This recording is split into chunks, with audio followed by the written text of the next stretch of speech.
top of having talent and looks and all those other things,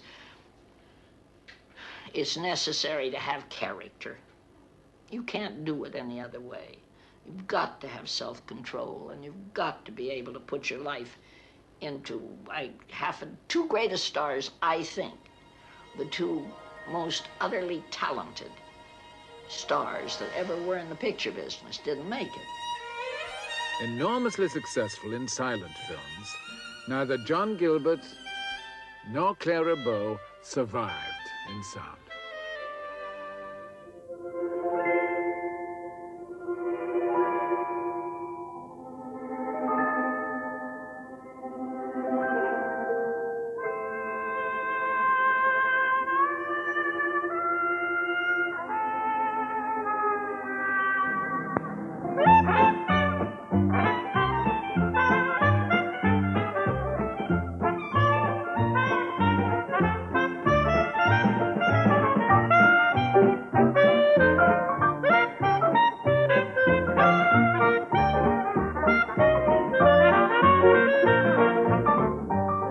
So vivacious.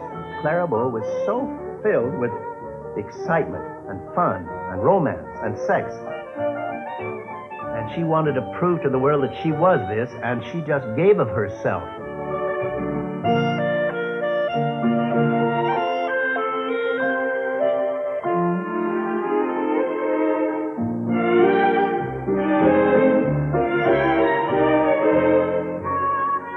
Louise Brooks, a contemporary of Clara Bow, worked for the same studio and experienced similar star treatment. I thought she was the most marvelous star of the 20s because she was the 20s, really. Garbo came from Europe, and Swanson was already very sophisticated, dressy, and Cecil B. DeMille, but Clara was, as she called herself, the real jazz baby.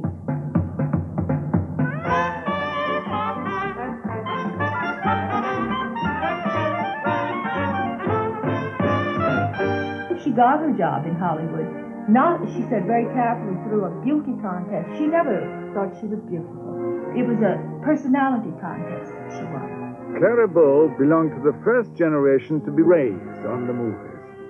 A great ambition began to unfold in me, she said. It was ridiculous, but I knew I wanted to be a motion picture actress. She won the personality contest despite the photograph she submitted. They made another one. She said she was 16. She was actually 14. Adela Rogers St. John did a wonderful series at that time in photoplays and told about how she grew up, her father, in Brooklyn, on the streets. Clara's family was extremely poor. Her mother had bouts of mental illness and on one occasion tried to kill her. Regarded as the worst-looking kid on the street, Clara was a tomboy, accepted by the local gang. I could lick any boy my size, she said, and proved it in her first role.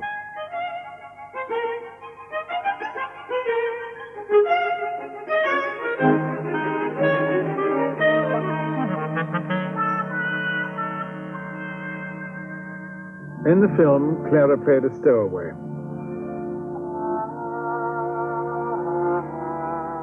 It was the last time anyone would mistake her for a boy.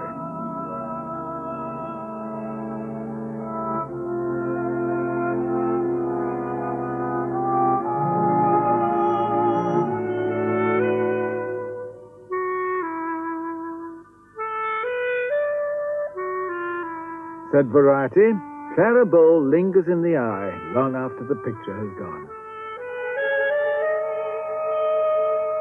D.P. Schulberg, an independent producer, put her under contract at $50 a week and exploited her in film after film. They were cheaply made, and sometimes Clara made 3 at once. But they gave her the experience she could never have acquired elsewhere. In 1924, together with 12 other girls, she was voted a Wampus Baby Star by motion picture advertisers. An almost unrecognizable Clara is the girl on the left. When she made The Plastic Age with Donald Keith, Schulberg promoted her as the hottest jazz baby in films.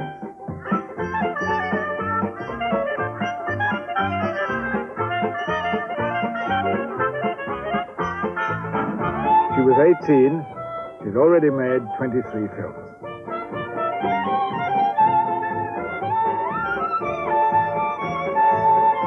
Clara went with B.P. Schulberg to Paramount Pictures, where she was given a supporting role.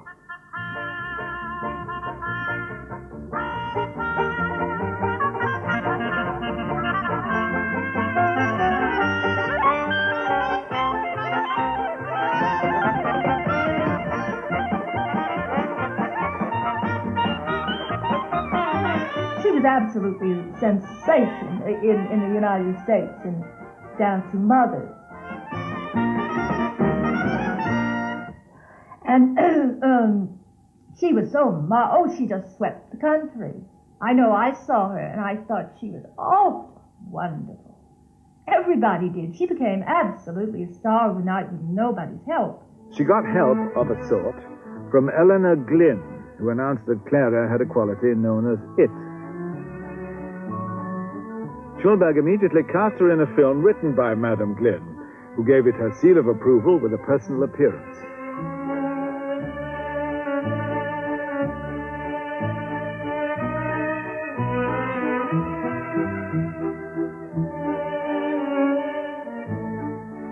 There was a tremendous discussion about exactly what was it. And somebody said, it is sex appeal. And Madame Glynn said, well, it's partly sex, and it's partly this, it's partly that, it's partly something else. Anyway, she declared that the it girl was Clara Bow. Clara Bow was the personification of it.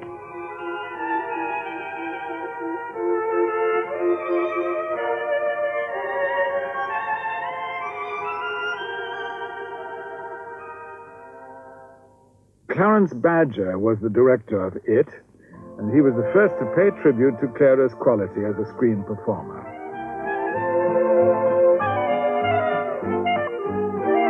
She would melt into the character she was portraying so cleverly, he said, just as though it was the story of her own life.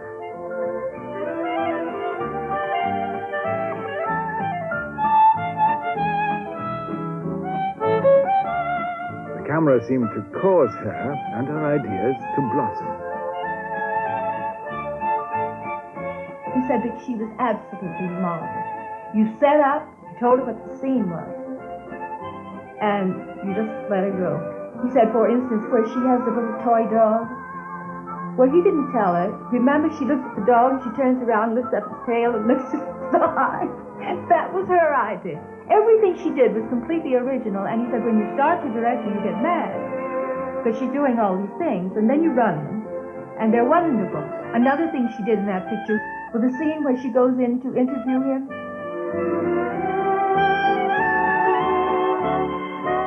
Remember, she walks across and slides right straight across the desk? All those things were hers, you see. That was what made her so marvelous.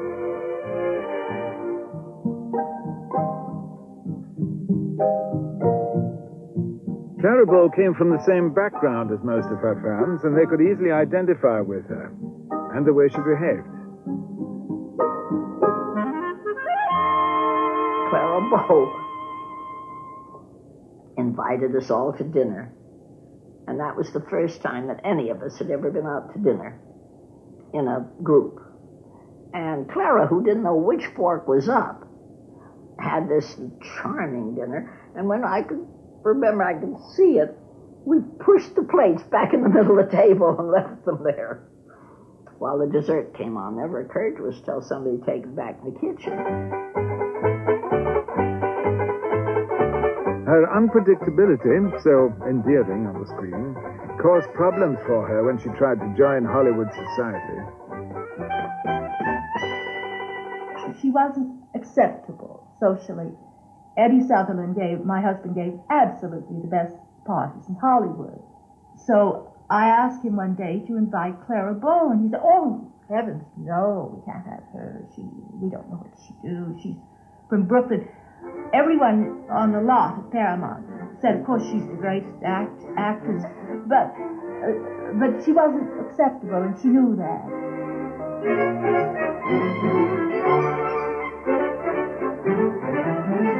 In Mantrap, Clara played a city girl who impulsively marries a Canadian trapper, Ernest Torrance. A visitor from the city, Percy Marmont, unsettles the marriage.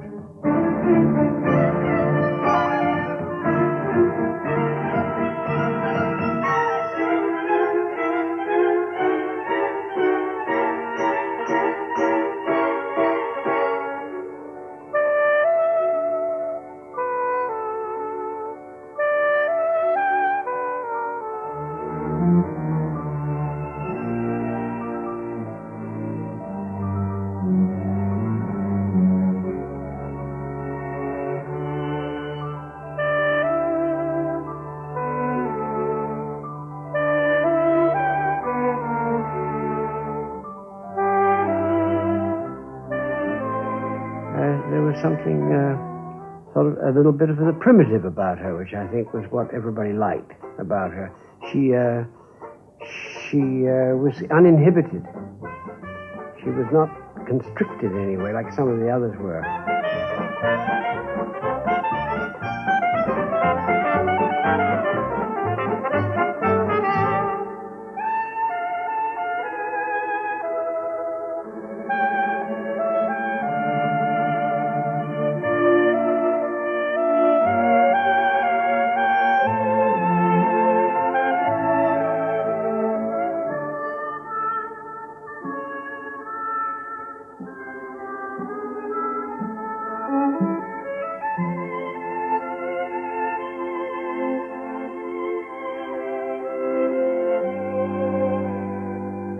The director of Mantrap, Victor Fleming, was having an affair with Clara.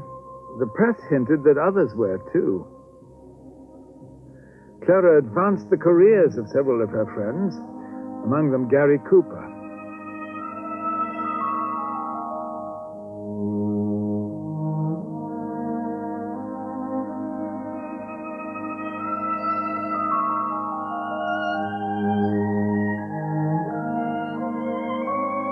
The newspaper stories endangered Clara's career because her contract, like so many others, included a morality clause.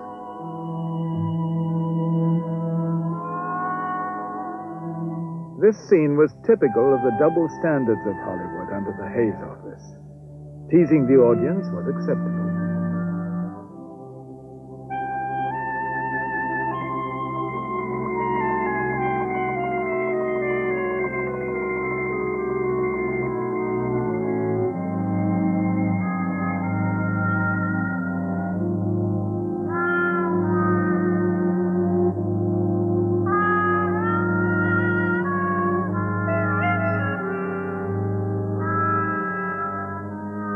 But Hollywood didn't approve of stars who practiced what they played. The press campaign intensified. You need a strain of stone or ice or something in you to be able to handle all that happens to a movie star, and she didn't have it. She was very fond of gambling, terribly fond of gambling.